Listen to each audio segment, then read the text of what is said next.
14장. 예수께서 가이사리아 항구에 가셔서 갤리선 노예들에게 말씀하신다. 예수께서 크고 꽤 아름다운 광장 한가운데에 계시다. 그 광장에서 해변까지 매우 넓은 길이 나 있다. 바로 조금 전에 갤리선 한 척이 항구를 떠나 바람과 노에 밀려난 바다로 나간다.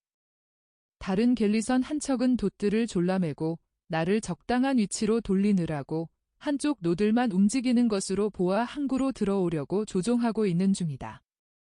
항구가 광장에서는 보이지 않지만 가까이에 있을 것이 틀림없다. 광장 옆으로는 바깥벽에 뚫린 구멍이 거의 없는 것이 특징으로 되어 있는 넓은 집들이 늘어서 있다. 가게는 없다. 이제는 어디로 갑니까? 선생님은 동양인들의 동네보다는 오히려 이리로 오려고 하셨는데 이곳은 이교도들이 사는 곳입니다. 누구더러 선생님 말씀을 들으라고 하십니까? 하고 베드로가 물으면서 예수께 이리 온 것을 비난한다. 우리는 저기 바다 근처 저 모퉁이로 간다. 거기서 말하겠다. 물결에 대고요. 물결도 하느님께 창조되었다. 그들은 그리로 간다. 이제는 그들이 바로 그 구석에 있는데 거기에서는 조금 전에 본 갤리선이 천천히 들어와서 정박하는 항구가 보인다. 선원 몇 사람이 부두를 거닐고 있고 과일 장수 몇 사람이 물건을 팔려고 위험을 무릅쓰고 로마 배 있는 데로 간다. 다른 것은 아무것도 없다. 예수께서는 벽에 기대 서시어 정말 물결을 보고 말씀하시는 것 같다. 사도들은 이 상황을 별로 만족스럽게 여기지 않으면서 예수의 주위에 있는데 어떤 사람들은 서 있고 어떤 사람들은 의자 노릇을 하는 것 같은 여기저기 흩어져 있는 바위에 앉아 있다. 자기가 권력이 있고 건강하고 행복한 것을 보고 이렇게 말하는 사람은 어리석습니다. 이제는 내게 무엇이 필요한가? 또 누가 필요한가? 아무도 필요치 않다. 내게는 없는 것이 없고 나 혼자서 살 수 있다. 하느님의 법률이나 명령 또는 도덕의 명령들이 내게는 존재하지 않는다. 내 법은 다른 사람들에게 이익이 되는지 해가 되는지 깊이 생각하지 않고 그저 내가 할 수 있는 것을 하는 것이다 우하고. 장사꾼 하나가 쩡쩡 울리는 이 목소리를 듣고 돌아서서 예수께로 오는데 예수께서는 말씀을 계속하신다. 지혜가 없고 믿음이 없는 남자와 여자는 이렇게 말합니다. 그러나 그가 이렇게 해서 자기가 크건 작건 권력을 가지고 있다는 것을 나타내지만 그가 악과 유사성을 가지고 있다는 것도 나타냅니다. 사람들이 갤리선과 다른 여러 배에서 내려 예수께로 온다. 인생은 오늘은 고요하다가 내일은 성난 파도가 일어나는 바다보다도 더 변덕이 심하다는 것을 곰곰이 생각할 때에 사람은 자기가 하느님과 덕행과 유사성이 있다는 것을 말로 나타내지 않고 행동으로 나타냅니다. 변하는 바다와 마찬가지로 오늘의 안락과 권력이 내일은 비참과 무능이 될 수 있습니다. 그때에는 하느님과의 일치를 잃은 사람이 무엇을 하겠습니까?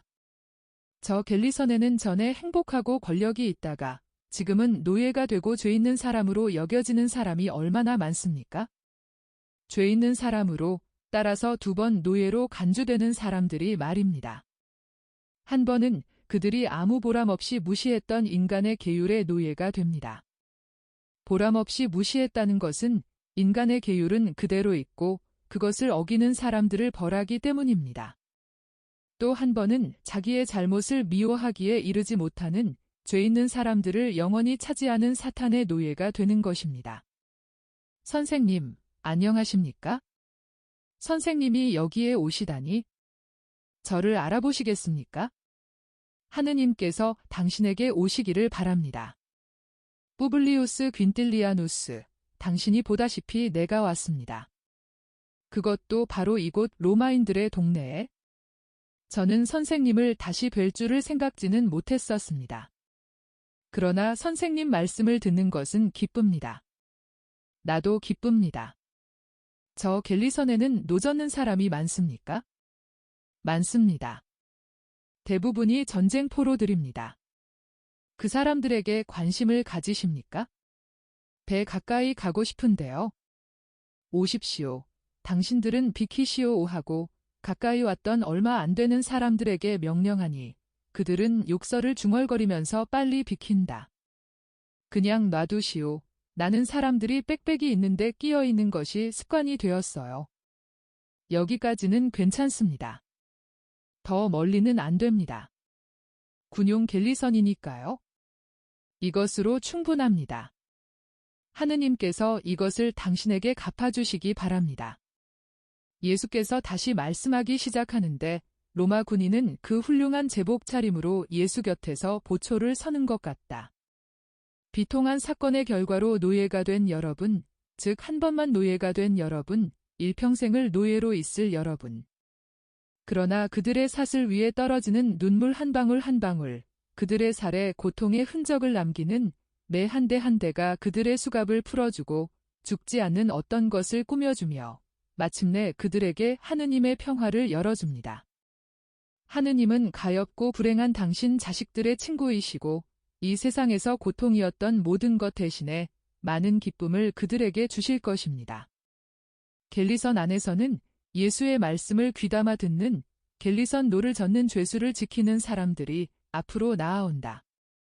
물론 갤리선 노 젓는 죄수들은 그들 중에 끼어 있지 않다. 그러나 노들이 나온 구멍들을 통해서 예수의 힘있는 목소리가 그들에게까지 오는 것을 들을 것이 틀림없다. 예수의 목소리는 물이 빠져나가는 이 시간에 조용한 공기 속으로 퍼진다. 퀸틸리아누스는 어떤 병사가 불러서 떠나갔다. 나는 하느님께서 사랑하시는 저 불행한 사람들에게 그들의 고통을 잘 참아받아서 그 고통이 다만 갤리선과 인생의 사슬을 더 빨리 끊는 불꽃이 되게 해서 인생이라는 이 보잘것없는 하루를 하느님을 갈망함으로 태워버리라고 말하고 싶습니다. 어둡고 폭풍우가 몰아치고 공포와 궁핍이 가득한 하루와 같은 인생을 태워버리고 다시는 공포도 고통도 없는 빛나고 청명한 하느님의 태양 속으로 들어가라고 말하고 싶습니다. 비통한 운명의 희생자들이여, 여러분의 고통 중에서 착하게 살 줄 알고 하느님을 갈망하기만 하면 천국의 크나큰 평화와 무한한 자유 속에 들어갈 것입니다. 푸블리우스 퀸틸리아누스가 다른 병사들과 같이 돌아오고 그 뒤에는 노예들이 든 가마 하나가 오는데 병사들이 그 가마 앞에 길을 비끼게 한다. 하느님은 누구십니까? 나는 하느님이 누구신지 모르는 이방인들에게 말하는 것입니다. 나는 하느님이 누구신지 알지 못하는 굴복한 민족들의 자식들에게 말하는 것입니다.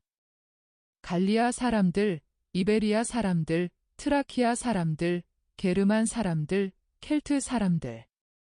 여러분은 여러분의 숲속에 하느님을 나타내는 무엇인가를 가지고 있습니다. 영혼은 하늘을 기억하고 있기 때문에 자발적으로 예배의 경향을 가지고 있습니다. 그러나 여러분은 여러분의 육체 안에 영혼을 넣어주신 참 하느님을 발견할 줄을 모릅니다. 그 영혼은 이스라엘의 자손들인 우리의 영혼과 같고 여러분을 굴복시킨 강력한 로마인들의 영혼과 같으며 선에 대해서 같은 의무와 같은 권리를 가지고 있으며 그 영혼에 대하여 즉 참 하느님께서 충실하실 것입니다. 여러분도 역시 선에 대하여 충실하시오.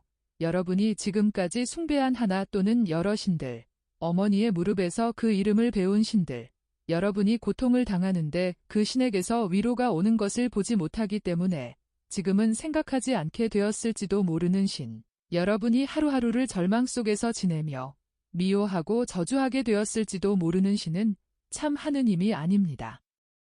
참 하느님은 사랑과 연민 자체이십니다. 혹 여러분의 신들이 이러했습니까? 아닙니다. 그 신들은 냉혹, 잔인성, 거짓말, 위선, 악습, 도둑질. 바로 그것이었습니다. 그리고 이제는 사랑을 받으리라는 바람과 이렇게 많은 고통을 당한 뒤에는 쉬게 된다는 확신이라는 최소한의 위안도 없이 여러분을 내버려 둡니다. 여러분의 신들은 존재하지 않기 때문에 이렇게 되는 것입니다. 그러나 하느님, 사랑이시오 연민이신 하느님, 그분이 존재하신다고 내가 확실히 말하는 하느님은 하늘과 바다와 산과 숲풀과 나무와 꽃과 짐승과 사람을 만드신 분이십니다. 승리한 사람의 마음에 이 세상의 불쌍한 사람들에 대하여 당신의 연민과 사랑과 비슷한 연민과 사랑을 넣어주시는 분이십니다. 5. 유력자들이여, 지배자들이여. 그대들도 모두 같은 근원에서 나왔다는 것을 생각하시오. 불행히 그대들의 소나귀에 들어온 사람들에게 악착스럽게 굴지 말고 잘못을 하나 저지른 탓으로 갤리선의 걸상에 붙들어 매지게 된 사람들에 대하여 인정을 베푸시오. 사람은 수없이 죄를 많이 짓습니다. 다소간 은밀한 죄를 안 가진 사람은 아무도 없습니다. 여러분이 이것을 곰곰이 생각하면 여러분은 같은 죄를 지었으면서도 벌을 받지 않고 있는데 여러분보다 운이 좋지 못해서 같은 죄를 짓고 벌을 받은 형제들에 대하여 친절을 베풀게 될 것입니다.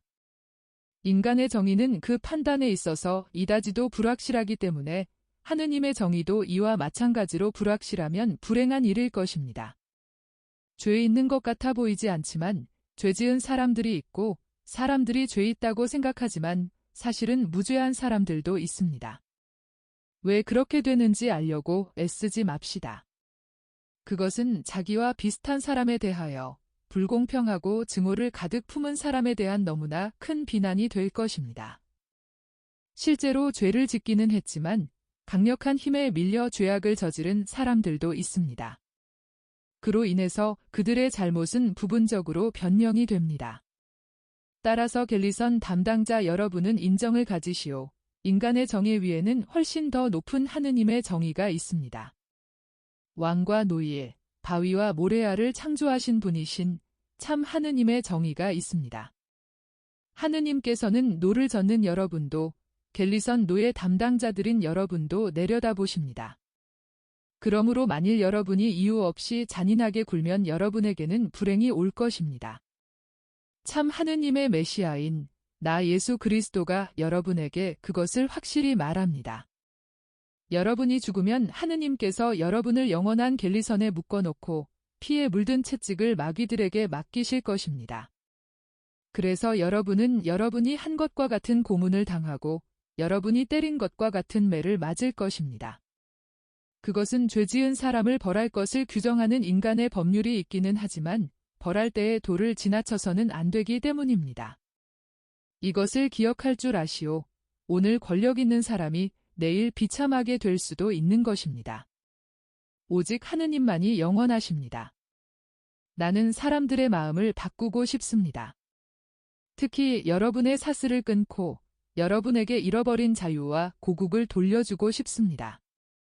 그러나 갤리선의 노예인 형제 여러분, 비록 여러분이 내 얼굴은 보지 못하지만은 나는 여러분의 마음과 그 마음의 모든 상처를 모르지 않습니다. 강한 사람들의 노예가 된 불쌍한 사람들인 여러분, 내가 여러분에게 줄 수 없는 자유와 이 세상의 조국 대신에 더 고상한 자유와 더 훌륭한 고향을 주겠습니다. 나는 여러분을 위해 포로가 되어 내 고향을 떠났습니다. 그리고 여러분을 구제하기 위하여 나 자신을 바치겠습니다. 여러분을 위해서, 즉 사람들이 여러분을 그렇게 부르는 것처럼 이 세상의 치욕이 아니고 오히려 가혹한 전쟁과 준엄한 재판에서 알맞은 정도를 잊어버린 사람들의 수치가 되는 여러분을 위해서도 이 세상에 새로운 계율을 세워놓겠고 하늘에는 즐거운 거처를 만들어 놓겠습니다. 울고 있는 하느님의 아들들이여, 내 이름을 기억하시오. 이것은 벗의 이름입니다. 여러분이 형벌을 받는 중에 이 이름을 부르시오. 만일 여러분이 나를 사랑하면 비록 이 세상에서는 우리가 서로 보는 일이 없더라도 여러분이 나를 차지하리라는 것을 확실히 믿으시오. 나는 여러분의 친구인 구세주 예수 그리스도입니다. 참 하느님의 이름으로 나는 여러분을 위로합니다. 평화가 빨리 여러분에게 오기를 바랍니다. 대부분이 로마인인 군중이 예수 주위에 모여들었다. 예수의 새로운 사상에 모든 사람이 놀랐다. 아이고. 선생님은 제게 새로운 일들을 생각하게 하셨습니다. 그것을 생각한 적은 이제껏 없었지만 그것이 진리라는 것을 느낍니다. 푸블리우스 귄틸리아누스는 생각에 잠기기도 하고 감격도 하면서 예수를 쳐다본다. 여보시오, 사실이 이렇습니다. 만일 사람이 깊이 생각한다면 절대로 죄를 짓게 되지 않을 것입니다. 아이고, 아이고. 기막힌 말씀입니다. 이 말씀을 기억해야 하겠습니다. 만일 사람이 깊이 생각한다면 B라고 말씀하셨지요. 그러면 절대로 죄를 짓게 되지 않을 것이라고. 아니, 그건 사실입니다. 아이고. 선생님은 당신이 얼마나 위대하신지 아십니까? 그렇게 되기를 원하는 사람은 누구나 하느님과 결합해 있기만 하면 나처럼 될 수 있을 것입니다. 로마인은 점점 더 감탄하는 아이고 소리를 연발한다. 그러나 예수께서 그에게 이렇게 말씀하신다. 내가 저 갤리선 노예들에게 위안을 주어도 되겠습니까? 나는 돈이 있습니다. 내가 그들을 사랑한다는 것을 그들이 알도록 과일 1개, 사탕 1알이라도. 그걸 이리 주십시오. 제가 그렇게 할 수 있습니다. 게다가 저기에 큰 권한을 가지고 있는 부인이 있으니 그분께 물어보겠습니다. 푸블리우스는 가마 있는 쪽으로 가서 겨우 벙십 벌어진 커튼 근처에서 말한다. 그리고는 돌아와서 이렇게 말한다. 저는 전권을 받았습니다. 간수들이 악용을 하지 못하게 나누어 주는 것을 가서 감시하겠습니다. 그리고 이것은 로마 제국의 군인이 전쟁포로인 노예들에 대해서 동정을 베푸는 유일한 경우가 될 것입니다. 첫 번째이지 오직 한 번만 있을 것은 아닙니다. 노예가 없어지는 날이 언젠가 올 것입니다. 그러나 먼저 내 제자들이 갤리선 죄수들과 노예들 가운데 내려가서 그들을 형제라고 부를 것입니다. 아이고 소리가 또 한바탕 조용한 공기를 뚫고 지나간다. 그동안 푸블리우스는 갤리선 노예들을 위하여 과일과 포도주가 넉넉히 마련되기를 기다린다. 그리고는 갤리선에 올라가기 전에 예수의 귀에 대고 말한다. 저 안에는 글라우디아 프로콜라가 있습니다. 그 부인이 선생님의 말씀을 더 듣고 싶어 합니다. 그러나 우선 선생님께 무엇인가를 청하고 싶어 합니다. 가보십시오. 예수께서는 가마 쪽으로 가신다. 선생님, 안녕하세요. 커튼이 겨우 벌어지면서 30대의 아름다운 여자가 보인다. 지혜의 갈망이 부인에게 가기를 바랍니다. 선생님은 영혼이 하늘을 기억한다고 말씀하셨지요. 그러면 우리 안에 있다고 말씀하셨지요. 그러면 우리 안에 있다고 말씀하신 그것이 영원합니까? 영원합니다. 그렇기 때문에 그것이 하느님을, 자기를 창조하신 하느님을 기억하는 것입니다. 영혼이란 어떤 것입니까? 영혼은 참으로 인간을 고귀하게 만드는 것입니다. 당신은 글라우디아 일족 출신이라는 것을 자랑으로 삼고 있지요. 사람은 하느님의 집안에 속해 있기 때문에 그보다 더한 것을 가지고 있습니다. 당신은 글라우디아 씨족의 피를 가지고 있습니다. 기원이 있고 또 끝이 있을 권력 있는 가문입니다. 그런데 사람에게는 영혼을 통해서 하느님의 피가 있습니다. 그것은 영혼이 인간의 창조주이신 영원하시고 강력하시고 거룩하신 하느님의 신령한 피이기 때문입니다. 하느님은 지극히 순수한 영이시니까요. 그러므로 사람은 그에게 있는 영혼으로 영원하고 강력하고 거룩합니다. 그리고 이 영혼은 하느님과 결합해 있는 한 살아 있습니다. 저는 이교도입니다. 그러니까 제게는 영혼이 없군요. 당신에게도 영혼이 있습니다. 다만 그 영혼이 혼수 상태에 빠져 있을 뿐입니다. 영혼을 깨워 진리와 생명에 눈뜨게 하시오. 선생님, 안녕히 계십시오. 정의가 당신의 마음을 끌기를 바랍니다. 안녕히 가시오. 너희들이 보다시피 여기에도 청중이 있었다. 하고 예수께서 제자들에게 말씀하신다. 그렇습니다. 그러나 로마인을 빼놓고는 누가 선생님의 말씀을 알아들었겠습니까? 그들은 야만인인데요. 누가 알아들었겠느냐고? 모두 다 알아들었다. 평화가 그들에게 있다. 그래서 그들은 이스라엘의 많은 사람보다 훨씬 더 많이 나를 기억할 것이다. 우리를 환대해주는 집에 가서 식사를 하자. 선생님, 저 여자는 선생님이 저 병자를 고쳐주신 날 제게 말을 한 바로 그 여자입니다. 저는 그 여자를 보고 알아보았습니다. 하고 요한이 말한다. 그러니까 이곳에도 우리를 기다리는 사람이 있었다는 것을 너희도 알겠구나. 그러나 너희들이 매우 만족스러워 보이지는 않는다. 내가 이스라엘을 위해서만 오지 않고 모든 민족을 위하여 왔으며 또 너희를 준비시킨 것도 모든 민족을 위해서라는 것을 너희들에게 믿게 할 그날은 내가 많은 일을 한 것이 될 것이다. 그러니까 잘 들어두어라. 너희 선생에게서 오는 것은 무엇이든지 기억해 두어라. 아무리 하찮은 사실이라도 언젠가 사도직을 위한 하나의 준칙이 되지 않을 것은 하나도 없다. 아무도 대답하지 않는다. 그래서 예수께서는 연민 가득한 서글픈 미소를 지으신다. 오늘 아침에는 예수님이 내게도 미소를 보여주셨다. 나는 너무도 낭망했기 때문에 여러 가지 일로 인해서 울기 시작했다. 글을 쓰는 데서 오는 피로, 그것도 하느님에게서 오는 그 많은 인자와 작은 요한, 마리아 발도르따에게 있어서의 그 많은 피로가 아주 쓸데없는 것이라는 확신을 가지고 글을 쓰는 데서 오는 피로가 그중 작은 일도 아니었다. 그래서 울면서 선생님을 불렀다. 그리고 선생님이 친절하게도 나만을 위해서 오셨기 때문에 내 생각을 선생님께 말씀드렸다. 예수님은 어깨를 들썩하셨다. 그것은 이와 같은 뜻이었다. 세상과 세상이 말하는 이야기들을 내버려 두어라. 그리고 나를 쓰다듬어 주시면서 말씀하셨다. 아니 뭐라고? 나를 더 이상 도와주고 싶지 않다고? 세상이 내 말을 알고자 하지 않는다고? 그러면 내가 그 이야기들을 충실한 마음을 가진 사람에게 되풀이해 말하는 데에서 느끼는 기쁨과 내가 그 이야기들을 듣는 데에서 느끼는 기쁨을 위해서 우리 서로 이야기하자꾸나. 사도직에서 오는 권태.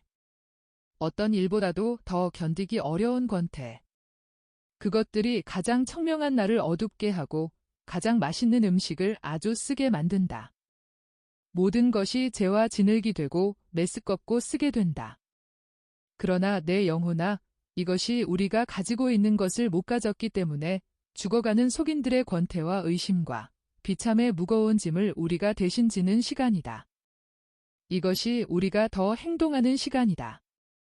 이 말은 작년에도 벌써 내게 했었다.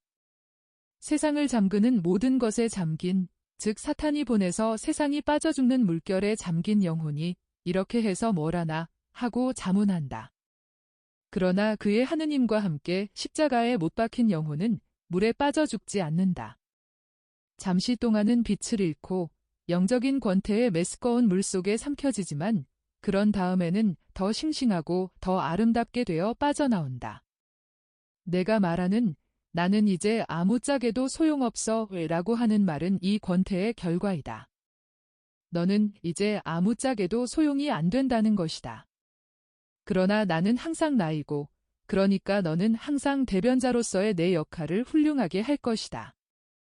물론 만일 내 선물을 무겁고 매우 귀중한 보석 모양으로 인색하게 땅에 묻든가 조심성 없이 쓰든가 하는 것을 내가 본다든지 또는 사람들의 악의로 인해서 어떤 경우에는 그 선물과 그 선물이 거쳐서 오는 사람을 보호하기 위해 어떤 보증을 해야 하는데 게을러서 그런 보증으로 보호하려고 힘쓰지 않는다든지 하는 것을 내가 보게 되면 나는 이젠 그만이다 하는 말을 할 것이다.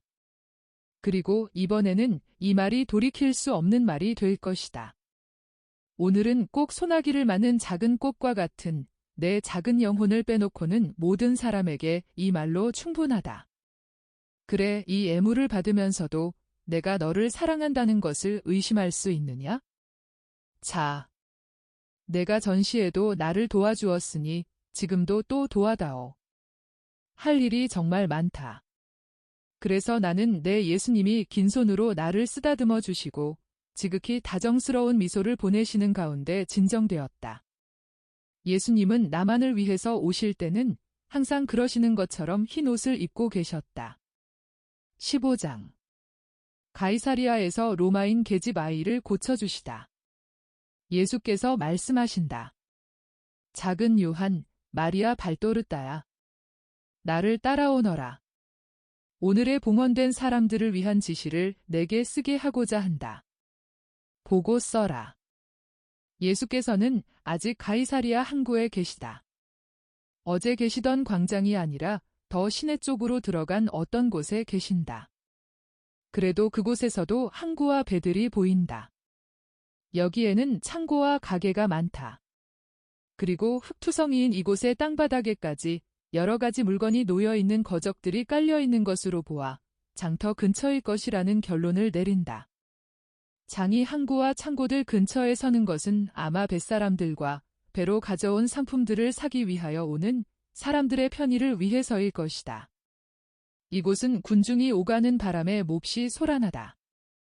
예수께서는 시몬과 사촌들과 함께 다른 제자들이 그들에게 필요한 식량을 사기를 기다리신다. 어린이들이 호기심 어린 눈으로 예수를 쳐다보니 예수께서는 제자들과 말씀하시면서 어린이들을 쓰다듬으신다. 예수께서 말씀하신다. 내가 이방인들에게 가기 때문에 너희들이 불만인 것을 보니 내 마음이 언짢다. 그러나 나는 내 의무를 다하고 모든 사람에게 친절할 수밖에 없다. 적어도 너희 세 사람과 요한만이라도 친절하도록 힘써라. 다른 사람들은 너희들 하는 대로 따라 할 것이다. 그렇지만 어떻게 해야 모든 사람에게 친절할 수 있습니까? 요컨대 저 사람들은 우리를 업신여기고 압제하고 우리를 이해하지 못하고 악습이 가득합니다. 하고 알페오의 야고보가 변명을 하며 말한다. 어떻게 해야 하느냐고? 너는 알페오와 마리아에게서 태어난 것을 기쁘게 생각하느냐? 물론이지요. 그건 왜 물으십니까? 그리고 만일 하느님께서 내가 잉태되기 전에 내게 물으셨더라면 그들에게서 태어나기를 원했겠느냐? 그렇고 말고요. 이해를 못하겠습니다. 그러면 이와 반대로 만일 내가 이교도에게서 태어났다면 내가 이교도에게서 태어나기를 원했다고 비난하는 소리를 듣고 무엇이라고 말했겠느냐? 저는 이건 내 책임이 아니요. 내가 아버지에게서 태어났지만 다른 사람에게서 태어날 수도 있었을 거요 하고 말했을 것입니다. 또 이렇게도 말했을 것입니다. 당신들이 나를 비난하는 것은 옳지 않소. 내가 잘못하는 것이 없으면 왜 나를 미워하오? 하고 말입니다. 내가 바로 말하였다. 이교도들이라고 해서 너희들이 미워하는 이 사람들도 같은 말을 할 수 있다. 내가 참다운 이스라엘 사람인 알페오에게서 태어났다고 해서 내게 공로가 있는 것은 아니다. 영원하신 분이 내게 큰 선물을 주셨으니까 너는 다만 거기 대하여 그분께 감사만 해야 하고 또 감사하는 마음과 겸손으로 이 선물을 받지 못한 사람들을 참 하느님께로 이끌어오도록 힘써야 한다. 친절해야 하는 것이다. 우리가 알지 못하는 사람들을 사랑하기는 어렵습니다. 그렇지 않다. 보아라. 얘야, 너 이리 오너라. 한 모퉁이에서 다른 동무들과 놀고 있던 8살쯤 된 어린이가 가까이 온다. 머리카락은 짙은 갈색인데 살갗은 대단히 흰 튼튼한 소년이다. 이름이 무엇이냐? 루치우스, 가이우스 마리우스의 아들 가이우스 루치우스요. 난 로마 아이이고 상처를 입고 여기 남아있게 된 수비대 10인대장의 아들이에요. 그럼 저 애들은 누구냐? 토비아와 이사학이요. 그렇지만 이 말을 하면 안 돼요. 쟤들이 벌을 받으니까요. 왜? 쟤들은 히브리 아이들이고 나는 로마 아이거든요. 같이 놀면 안 돼요. 그렇지만 너는 저 애들과 같이 있는데 왜 그러냐? 우리가 서로 좋아하니까요. 우리는 늘 같이 주사위 놀이를 하거나 뛰기 놀이를 해요. 그렇지만 숨어서 해요. 그럼 너는 나도 좋아하겠니? 나는 히브리 사람인데. 나도 히브리 사람이고 또 아이도 아닌데 잘 생각해봐라. 나는 선생님이다. 사제라고 하는 것과 같다. 그게 나하고 무슨 상관 있어요? 아저씨가 날 좋아하면 나도 아저씨를 좋아하고 아저씨가 나를 좋아하니까 나도 아저씨를 좋아하는 거지요. 그걸 어떻게 아니? 아저씨가 친절하니까요. 친절한 사람은 좋아하니까요. 자, 이 사람들아, 사랑하기 위한 비결을 보아라. 그 비결은 친절하다는 것이다. 그러면 이러저러한 사람이 같은 믿음을 가졌는지 아닌지 생각해보지 않고 사랑하게 되는 것이다. 그리고 예수께서는 어린 가이우스 루치우스의 손을 잡고 겁이 나서 대문 뒤에 숨어있는 두 히브리 어린이에게서 가셔서 쓰다듬어 주시며 말씀하신다. 착한 어린이들은 천사들이다. 천사들은 오직 한 고향만이 있다. 천국이다. 천사들은 오직 한 종교만을 가지고 있다. 오직 한 분뿐이신 하느님의 종교이다. 천사들은 성전 오직 하나만을 가지고 있다. 그것은 하느님의 마음이다. 너희들은 천사들처럼 언제나 서로 사랑해라. 그렇지만 우리가 들키면 매를 맞아요. 예수께서는 서글프게 머리를 흔드시고 대꾸를 하지 않으신다. 키가 훤칠하고 몸이 풍만한 여인이 루치우스를 부르니 어린이는 엄마 하고 외치면서 예수 곁을 떠나간다. 그리고 여인에게 엄마, 나 어른 친구가 하나 생겼어. 알아? 선생님이야 하고 큰 소리로 말한다. 여인은 아들과 같이 가지 않고 오히려 예수께로 와서 묻는다. 안녕하세요. 선생님이 어제 항구에서 말씀하던 갈릴레아 분이십니까? 그렇소, 나요. 그럼 여기서 기다려주세요. 빨리 할 테니까요. 그러면서 어린아이와 같이 간다. 그동안 다른 제자들도 마테오와 요한만 빼고는 다 돌아왔다. 그들은 어떤 사람이야? 하고 묻는다. 로마 여잔가 바위하고 시몬과 다른 사도들이 대답한다. 그래 뭘 청한 거야? 여기서 기다리라고 했어? 알게 되겠지? 그동안 사람들이 가까이 와서 호기심을 가지고 기다린다.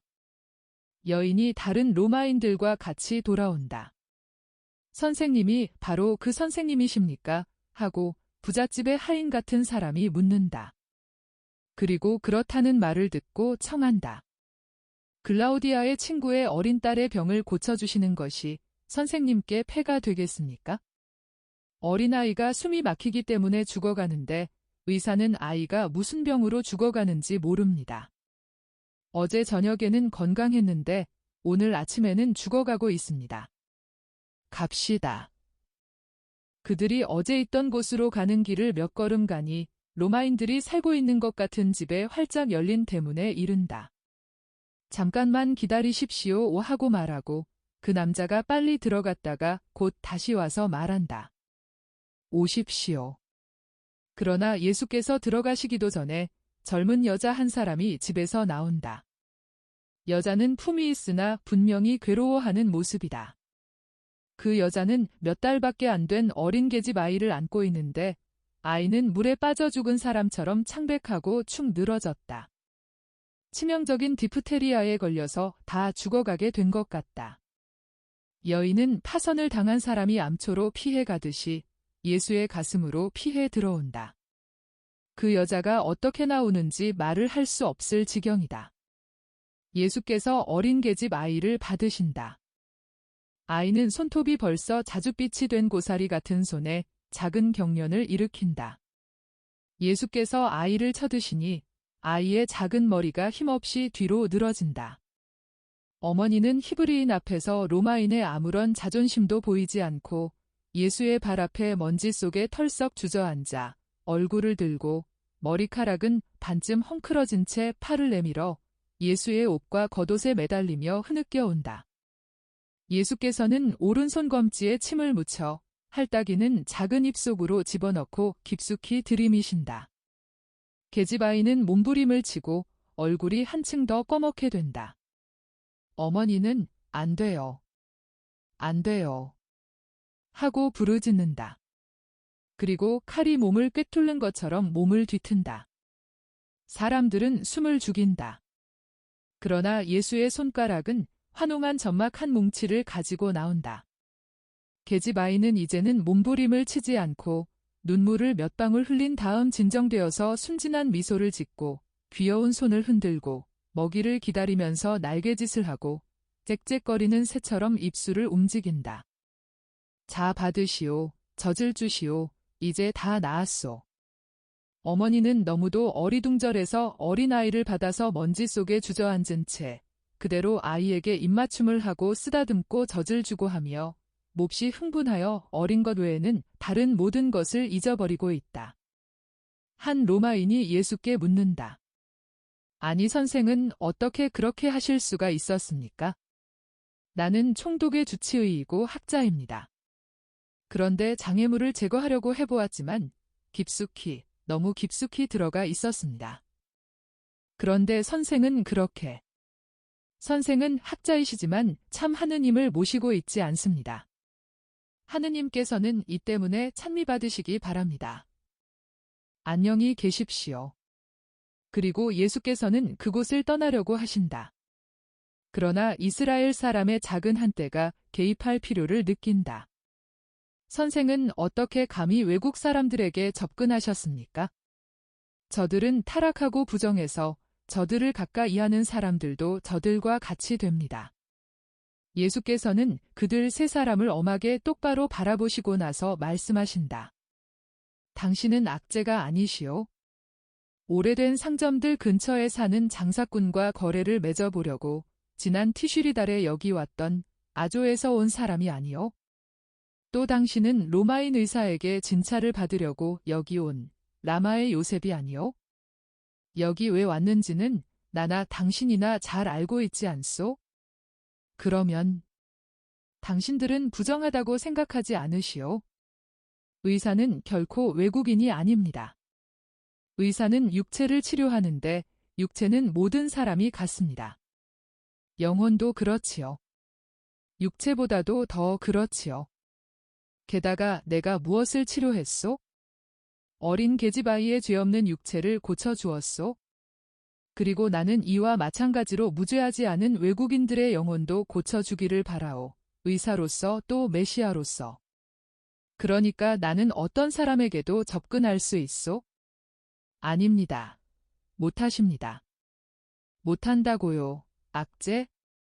그러면 당신은 왜 로마의 상인과 거래를 하고 있소? 그 사람이 내게는 상품과 돈으로만 이웃일 뿐입니다. 그래서 당신이 그의 살을 만지지 않고 그 사람의 손이 만진 것만을 만지기 때문에 당신은 부정을 타지 않는 것 같다는 말이로군요. 5. 눈멀고 잔인한 사람들.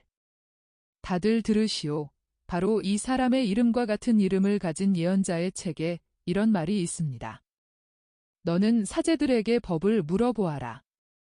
제물로 바쳤던 고기를 싼 옷자락에 앙이나 익힌 음식이나 포도주나 올리브 기름이나 그 밖에 어떤 음식이 닿았다고 하여 그런 것이 제물처럼 거룩해지느냐고 물어보아라. 사제들은 그렇지 않다고 대답하였다. 악재가 또 몸이 시체에 다 부정을 탄 사람이 어떤 음식을 만졌다면 그 음식도 부정을 타느냐?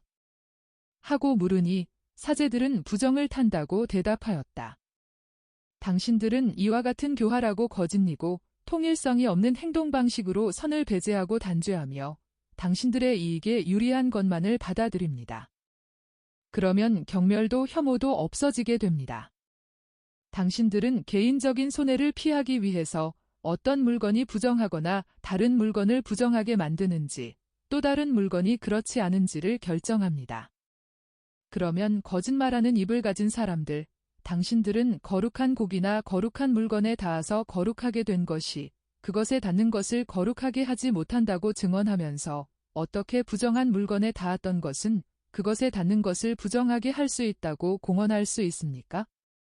진리의 법의 사제로서 거짓말을 하는 당신들, 진리의 법을 새끼 꼬듯 베베 꼬아서 오직 당신들의 이익에 도움이 될 어떤 것을 거기에서 끌어내려는 목적으로 그것을 이용하는 진리의 법의 사제로서 거짓말을 하는 당신들, 종교적인 구실로 당신들의 인간적인, 실로 인간적인 원한을 토로하는 위선자이고 하느님의 것을 모독하는 사람이며 하느님께서 보내신 사람을 욕하고 원수 취급하는 바리사이파 사람들, 당신들이 스스로 모순된 말을 한다는 것을 깨닫지 못합니까? 정말 잘 들어두시오. 당신들의 행위 하나하나, 당신들의 결론 하나하나, 당신의 행동 방식 하나하나가 일련의 교묘한 기계장치에 의해서 움직이는데 당신들의 이기주의, 걱정, 성실성 결여, 증오, 지배욕, 셈 따위가 그 기계장치의 바퀴와 용수철과 중량과 졸라매는 끈 노릇을 합니다. 이것은 부끄러운 일입니다. 탐욕스럽고 공포에 떨고 증오심에 불타면서 당신들은 당신의 특권 계급의 사람이 아니더라도 당신들보다 우월한 사람이 있지 않을까 하는 오만한 공포 속에서 살고 있습니다. 그러면 당신들은 당신들에게 공포와 분노를 불러일으키는 사람과 같은 사람 취급을 당해 마땅한 사람이 됩니다. 학계가 말하는 것과 같이 곡식 20말의 무더기를 가지고 10말의 무더기로 만들고 포도주 50통을 가지고 20통으로 만들고 나머지는 가로채는 당신들입니다. 당신들이 사람들에게 보여야 할 모범으로도 그렇고 하느님께 드려야 할 사랑으로도 그렇고 곡식섬 무더기와 포도주통 무더기에서 빼낼 것이 아니라 오히려 배가 고픈 사람들을 위하여 당신들의 재산을 가지고 거기에 보태야 할 터인데 말입니다. 당신들은 뜨거운 바람과 곰팡이 병과 우박으로 당신들의 손으로 이룩한 모든 것이 불모의 상태로 돌아가는 일을 당해 마땅합니다. 당신들 중에서 내게 오는 사람들이 어떤 사람들입니까? 당신들이 보기에는 지저분한 사람들, 쓰레기 같은 사람들, 참 하느님이 계시다는 것조차 알지 못하는 저 사람들, 또 저 사람들입니다. 그 하느님께서 말과 일로 당신을 나타내시는 그 사람들이 내게 옵니다. 그러나 당신들은 벽감을 만들어 가지고 그 안에 들어앉아 있습니다. 우상들과 같이 비정하고 냉담하게 향과 예배를 기다리면서 말입니다. 그리고 당신들은 자신을 신이라고 믿고 있기 때문에 참 하느님을 마땅히 생각해야 할 것처럼 생각하는 것이 당신들에게는 무익한 것으로 보입니다. 그리고 당신들이 감행하지 못하는 것을 당신들 이외에 다른 사람들이 하는 것은 위험한 것으로 보입니다. 정말이지 당신들은 우상들이고 또 큰 우상의 종들이기 때문에 그렇게 감행하지 못하는 것입니다. 그러나 감행하는 사람은 할 수 있습니다. 그것은 그 사람이 행하는 것이 아니라 그 사람 안에서 하느님께서 행하시기 때문입니다. 가시오. 가서 내 뒤를 밟으라고 당신들을 보낸 사람들에게 보고하시오. 돈을 주는 사람들에게 상품이나 조국이나 성전을 파는 일은 부정을 하는 것이 아니라고 생각하는 장사꾼들을 나는 경멸한다고. 자신의 살과 피만을 위하고 병을 고치기 위하여는 외국인 의사에게 진찰을 받는 것도 부정타는 일이라고 생각하지 않는 짐승 같은 사람들에 대해서 나는 혐오를 느낀다고 그들에게 말하시오. 모든 사람에게 평등한 오직 한 가지 척도가 있을 뿐이지 두 가지 척도가 있지 않다고 그들에게 말하시오. 그들에게 이렇게 말하시오. 메시아이고 의인이고 조언자이고 놀라운 사람인 나, 주님의 성령과 그분의 7가지 은혜를 받을 사람, 양을 보고 판단하지 않고 마음속에 감추어져 있는 것에 따라 심판할 사람, 귀로 듣는 것에 따라 단죄하지 않고 각 사람 안에서 듣게 될 영의 목소리에 따라서 단죄할 사람, 비천한 사람들을 지켜주고 가난한 사람들을 정의로 심판할 사람, 내가 이런 사람이기 때문에 이런 나는 이 세상에서 흙에 지나지 않는 사람들을 벌써 심판하고 치는 중이며 내 호흡의 입김이 불경건한 사람을 죽게 하고 그의 소굴을 무너뜨리겠지만 정의와 신앙을 갈망해서 주님의 지식을 넘치게 받기 위하여 내 산에 오는 사람들에게는 내가 생명과 빛, 자유와 평화가 될 것이라고. 이것은 이사야서에 있는 말이지요. 내 백성이여. 모든 것은 아담에게서 오고 아담은 하느님에게서 옵니다. 그러므로 모든 것은 아버지께서 이룩하신 것이고 나는 여러분 모두를 아버지께로 모아갈 의무가 있습니다. 거룩하시고 영원하시고 전능하신 아버지, 그래서 저는 방황하는 자식을 사랑의 목소리로 불러서 모으고 물리면 죽는 뱀들에 대해서 모세가 높이 올렸던 막대기와 같은 제 목자의 지팡이 아래 모아가지고 당신께로 데려갑니다. 당신이 당신의 나라와 당신의 백성을 가지시도록 하려고. 그리고 저는 각 사람 안에서 불보다도 더 빛나는 한 점, 즉 영원한 광채이신 당신에게서 오는 불트인 영혼을 보기 때문에 사람들을 차별하지 않습니다. 5. 영원한 갈망. 5. 지칠 줄 모르는 의지. 제가 원하는 것이 이것이고 제가 열망하는 것이 이것입니다. 전체가 당신의 이름을 노래하는 땅에 당신을 아버지라고 부르는 인류. 모든 사람을 구원하는 구속. 그들 모두를 당신 뜻에 복종하도록 할 강한 의지. 천국의 끝없는 호산나 소리를 가득 채울 영원한 승리. 5. 수많은 하늘. 저기 하느님의 미소가 보입니다. 그리고 이것은 사람들의 모든 냉혹에 대한 보상입니다. 그 세 사람은 우박처럼 쏟아지는 비난을 받으며 도망쳤다. 다른 사람들은 로마인이건 히브리인이건 모두 입을 벌린 채 있다. 젖을 배불리 먹고 엄마의 품에서 조용히 자고 있는 어린 딸을 아는 로마 여인은 있던 곳에 그대로 거의 예수의 발 앞에 있으면서 모성의 기쁨과 영적인 기쁨으로 눈물을 흘린다. 당신의 황홀경에서 번쩍이고 계신 것 같은 예수의 저항할 수 없는 결론을 듣고 우는 사람이 많다. 그리고 예수께서는 당신의 눈과 정신을 하늘에서 땅으로 내리시어 군중을 보시고 아기 어머니를 보신다. 그리고 모든 사람에게 작별 인사의 손짓을 하시고 나서 지나가시면서 젊은 로마 여자를 마치 그의 믿음 때문에 장복하시려는 듯이 손으로 살짝 스치신다. 그런 다음 당신 제자들과 함께 떠나신다. 그동안 사람들은 아직 감동에서 헤어나지 못하여 그 자리에 머물러 있다. 젊은 로마 여자는 혹 우연히 닮은 것이 아니면 갈바리아로 가는 길에 쿠자의 요한나와 같이 있던 로마 여자들 중에 한 사람이다. 그러나 아무도 그 여자의 이름을 말하지 않았으므로 자신은 없다. 16장. 안나리아가 동정 서원을 한다. 베드로와 안드레아와 요한과 같이 오신 예수께서 나자렛의 당신 집 문을 두드리신다. 어머니가 이내 문을 여신다. 그리고 아들 예수를 보시자 빛나는 미소로 얼굴이 환해진다. 아들아, 마침 잘 왔다. 어제부터 너를 기다리는 순결한 처녀 한 사람을 데리고 있다. 멀리서 왔는데 그 처녀와 같이 왔던 사람은 더 오래 머무를 수가 없었다. 그 처녀가 의견을 청하기에 내가 할 수 있는 대로 말해주기는 했다. 그러나 너만이 지혜를 가졌다. 자네들도 잘 돌아왔네. 즉시 와서 식사를 하게. 그래, 너희들은 여기 남아 있어라. 나는 나를 기다리고 있는 그 처녀를 곧 보러 가겠다. 세 사람에게는 강한 호기심이 나타난다. 그러나 다른 모습으로 나타난다. 베드로는 마치 벽을 뚫고 보기를 바라는 듯이 사방을 관심을 가지고 곁눈질로 살펴본다. 요한은 성모님의 미소 지은 얼굴에서 알지 못하는 처녀의 이름을 읽으려고 하는 것 같다. 이와 반대로 안드레아는 얼굴이 새빨갛게 되어서 온 시선을 예수께로 집중시키며 말없는 애원이 그의 눈길과 입술에서 떨고 있다. 그러나 예수께서는 아무도 아랑곳하지 않으신다.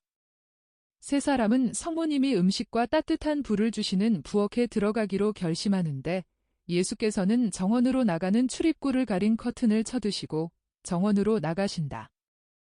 정원에 있는 큰 편도나무의 꽃이 만발한 가지들이 부드러운 햇빛으로 인하여 한층 더 가볍고 환상적으로 보인다. 홀로 꽃이 피어 있고 정원의 나무들 중에서 제일 크며 모두 아직 윤기가 없고 잎이 없는 배나무, 사과나무, 무화과나무, 포도나무 따위 다른 나무들이 헐벗은 가운데 담홍색 비단옷을 호사스럽게 입고 초라한 회색 옷을 입은 올리브나무 곁에서 부풀은 선명한 베일을 화려하게 쓴 이 편도나무는 파란 하늘밭에 길을 잃고 있는 아주 가벼운 구름을 그 긴 가지로 붙잡아서 그것으로 리본을 만들어 달고서 모두에게 이렇게 말하는 것 같다. 봄의 결혼이 다가왔으니 나무들아, 짐승들아 기뻐해라. 지금은 바람이나 벌이나 꽃들이 서로 입맞춤을 하는 시기이다. 5. 하느님의 새들과 흰 양들아, 지금은 기와 밑에서나 나무덤불에 우거진 나뭇잎 아래에서 입맞춤을 하는 시기이다. 오늘은 입맞춤, 내일은 우리의 하느님이신 창조주의 사업을 영속시키기 위하여 새끼들이 나올 것이다. 예수께서는 팔을 가슴에 십자가로 폭에 얹으시고 햇볕을 받으며 서서 깨끗하고 조용하고 우아한 어머니의 정원에 미소를 보내신다. 정원에는 잎 무더기가 새로 돋아나는 것으로 알 수 있는 백합꽃 화단이 있고 아직 잎이 나지 않은 장미나무와 은빛 도는 올리브나무가 있고 지금 막 푸르러지기 시작하는 보잘것없는 야채와 상치밭 사이로 여러 가지 종류의 꽃나무들이 돋아나고 있다. 깨끗하고 정돈되고 얌전한 이 정원은 완전한 동정의 순진한 기운을 풍기는 것 같다. 얘야, 내 방으로 오너라. 처녀를 데려오마. 그 처녀는 여러 사람의 목소리를 듣고서 저 안쪽으로 피해갔다. 예수께서는 어머니의 작은 방으로 들어가신다. 천사와의 대화의 말을 들은 순결하고 지극히 순결한 작은 방. 오랜 세월을 두고 그 방에 사시는 분의 순결하고 천사 같은 성질과 그분을 자기의 모후로 공경한 대천사의 순결한 성질이 정원보다도 더 많이 발산하는 순결하고 지극히 순결한 작은 방이다. 그 만남이 30년 이상이나 전의 일이었는가? 혹은 어제 있었던 일인가? 오늘도 아직 토리개에는 보드럽고 거의 은빛인 양질의 털실 뭉치가 감겨있고 가락에는 실이 감겨있다. 술을 놓던 천 개켜진 것이 문 옆에 있는 작은 탁자 위에 양피지 두루마리와 잎이 무성한 꽃핀 편도나무 가지가 꽂혀있는 구리 항아리 사이에 놓여있다. 그리고 지금도 아직 순결한 방의 신비 위에 드리워진 줄친 커튼이 가벼운 바람에 팔락거리고 있으며 한 구석에는 지금 막 처녀 시절로 들어서는 소녀가 쓰는 얌전한 침대의 모습을 여전히 간직하고 있는 정돈된 침대가 놓여있다.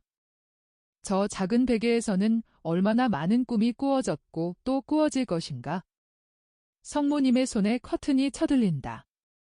문 쪽으로 등을 돌리고 서서 이 순결한 거처를 바라보시던 예수께서 돌아서신다. 얘야, 여기 데려왔다. 어린 양이다. 그리고 너는 착한 목자이다. 그러시면서 날씬하고 아주 젊은 갈색 머리의 처녀의 손을 잡고 들어오셨던 성모님은 커튼이 내려지게 하면서 조용히 물러가신다. 처녀는 예수 앞에 나타나면서 얼굴이 새빨개진다. 내게 평화가 있기를. 주님. 평화. 처녀는 몹시 흥분해서 말없이 있다. 그러나 무릎을 꿇고 고개를 푹 숙인다. 일어나거라. 내게서 무엇을 원하느냐? 무서워하지 말아라. 무서워서 그런 것이 아닙니다. 그렇지만 주님을 몹시 바라다가 이렇게 주님 앞에 있게 된 지금 주님께 말씀드리는 것이 쉽고 필요한 것 같이 보이던 모든 것을 더 이상 찾아내지 못하게 되었습니다. 이젠 생각이 나질 않습니다. 저는 바보입니다. 주님, 용서하십시오. 너는 이 세상을 위한 은총을 청하느냐? 기적이 필요하냐? 회개시켜야 할 사람들이 있느냐? 아니라고? 그러면 자, 말해봐라. 너는 그렇게도 용기가 많았는데 이제는 용기가 없단 말이냐? 너는 내가 강하게 하는 사람이라는 것을 모르느냐? 안다고. 그걸 알아? 그러면 내가 내게 아버지 뻘이 되는 것처럼 말해라. 너는 어리구나. 몇 살이냐? 16입니다. 주님. 어디서 왔니? 예루살렘에서요. 이름은 안나리아입니다. 내 할머니와 이스라엘의 많은 거룩한 여인들의 정다운 이름이었고 그와 더불어 야곱의 착하고 상냥하고 충실하고 다정스러웠던 아내의 이름이기도 하였다. 그 이름이 내게 행복을 가져다 줄 것이다. 너는 모범적인 아내와 어머니가 될 것이다. 아니라고? 너 머리를 내저었니? 너 오니? 혹 거절을 당했느냐?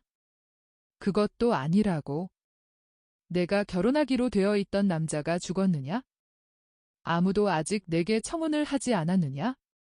처녀는 여전히 머리를 내젓는다. 예수께서는 한 걸음 앞으로 나아가서 처녀를 쓰다듬어 주시고 억지로 고개를 쳐들고 당신을 쳐다보게 하신다. 예수의 미소가 처녀의 불안을 이겼다. 처녀는 용기를 내서 말한다. 주님, 저는 주님의 덕택으로 아내가 되고 행복하게 되었을 것입니다.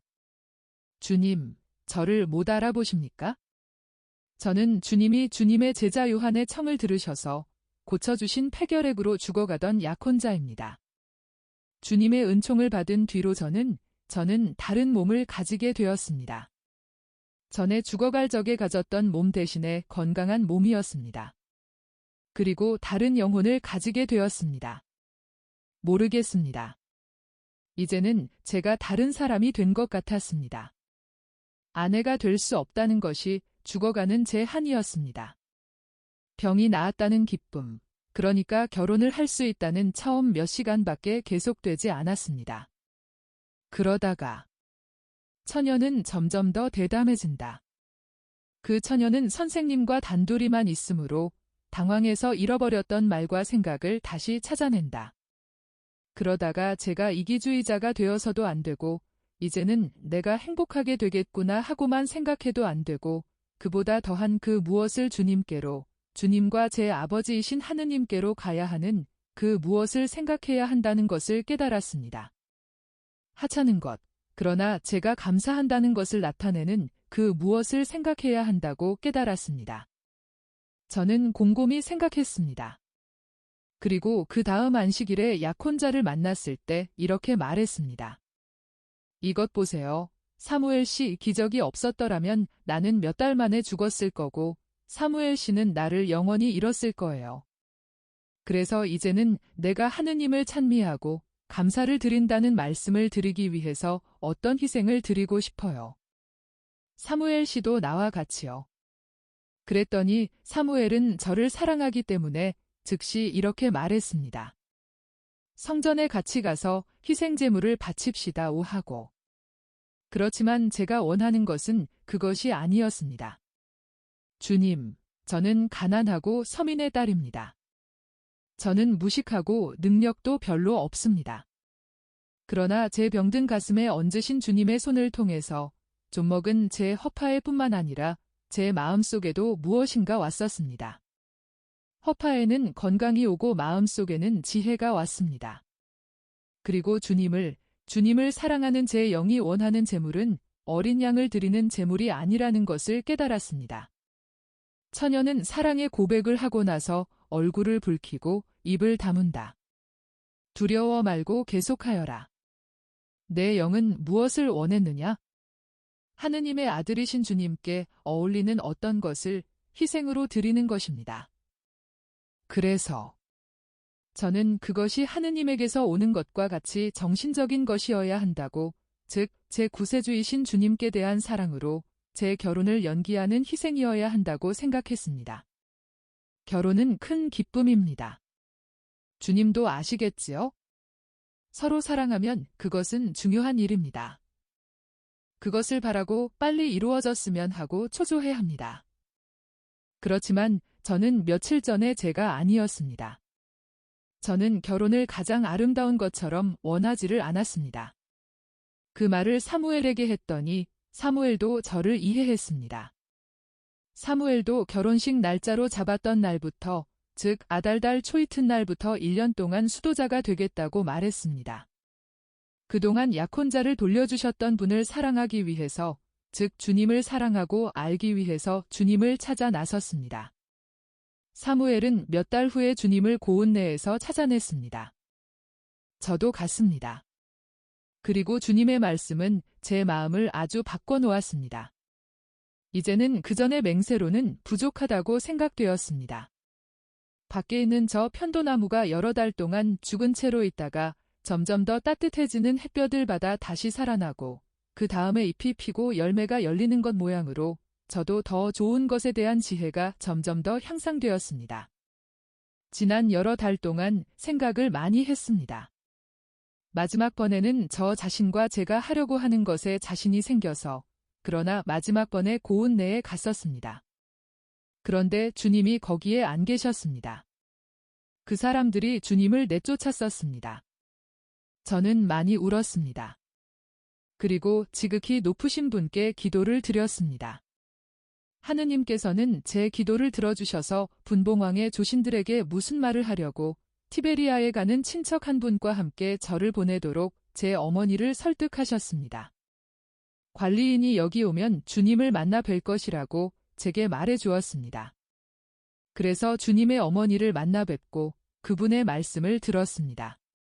주님의 어머니의 말씀을 듣고 이틀 동안 그 곁에 있는 것만으로 주님의 은총의 열매가 다 익었습니다.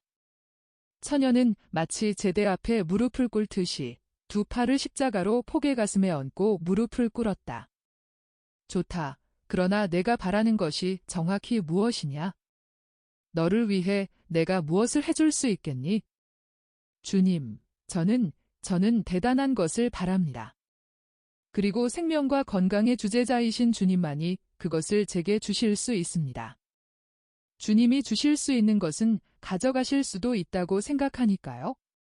저는 주님이 제게 주신 생명을 제게 서원을 한 그 해가 끝나기 전에 거두어 가셨으면 합니다.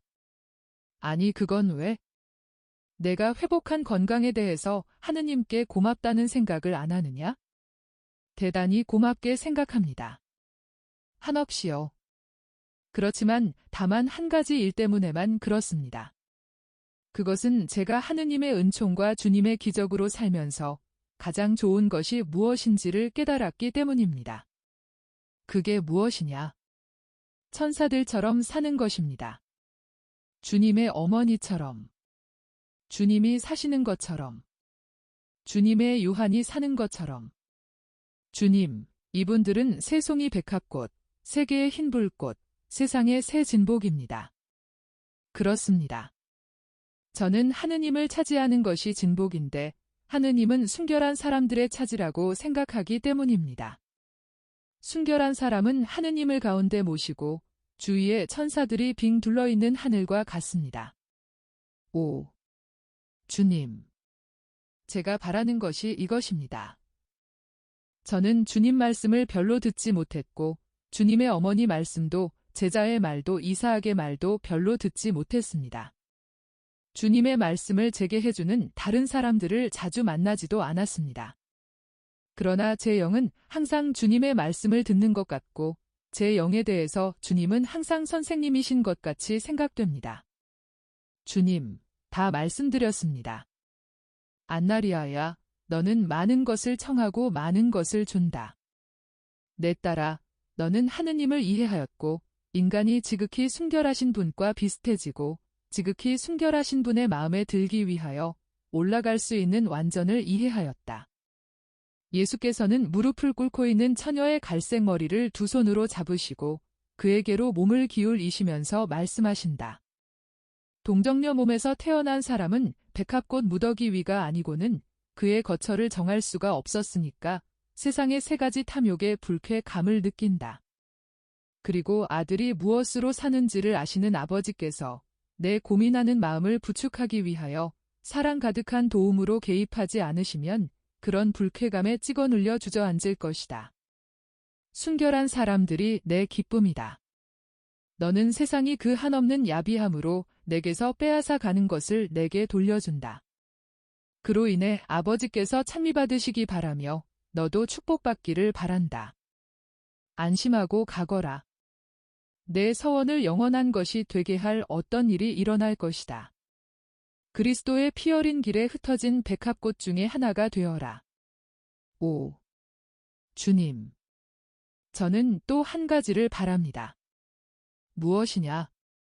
주님이 돌아가시는 것을 보지 않는 것입니다. 저는 제 생명이신 분이 돌아가시는 것을 볼 수 없을 것입니다.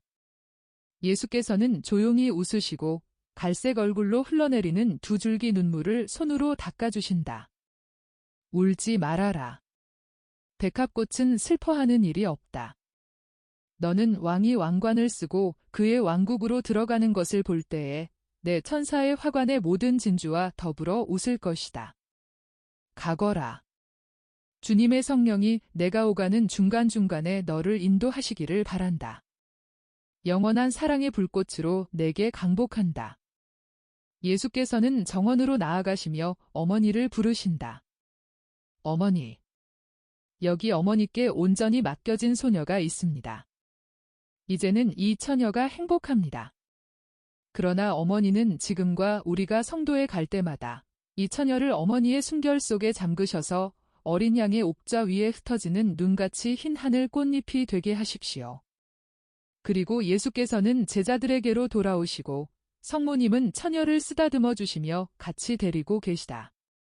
베드로와 안드레아와 요한은 질문하는 듯한 눈으로 예수를 쳐다보는데 예수의 환한 얼굴을 보면 그분이 행복하시다는 것을 알 수 있다. 베드로는 더 이상 참지를 못하고 묻는다. 선생님, 누구와 그렇게 오랫동안 말씀하셨습니까? 그리고 무슨 말씀을 들으셨기에 기쁨으로 얼굴이 그렇게 환해지셨습니까? 인생의 새벽에 있는 여자와 이야기하였다. 그 여자는 장차 올 수많은 여자들의 새벽빛이 될 것이다. 어떤 여자들이요? 동정녀들. 안드레아는 혼자서 가만히 중얼거린다. 그 여잔 아니구나. 아니다. 그 여자는 아니다. 그러나 실증 내지 말고 참을성과 친절을 가지고 기도하여라. 내 기도의 말 한마디 한마디가 상기시키는 것 같이 되고 밤중의 불빛 같은 것이 되어 그 여자를 붙들어주고 인도한다. 아니 그런데 제 동생이 누구를 기다리는 겁니까? 베드로야, 한 영혼, 큰 재산으로 바꾸고 싶어하는 빈곤을 기다린다. 그런데 도무지 움직이지도 않고 말도 안 하고 앞장서는 행동을 취하는 일이 없는 안드레아가 그 여자를 어디에서 만났습니까? 내 오솔길에서. 안드레아야, 나하고 같이 가자. 알페오의 집에 가서 그의 수많은 손자들 가운데 있는 알페오에게 축복을 하자. 너희들은 야고보와 유다의 집에서 나를 기다려라. 내 어머니는 오늘 하루는 줄곧 혼자 계실 필요가 있다. 이렇게 해서 그들은 몇 사람은 이쪽으로, 몇 사람은 저쪽으로 간다. 그래서 그리스도께 대한 사랑으로 동정의 몸을 바친 첫 번째 여자의 기쁨이 비밀에 둘러싸인다.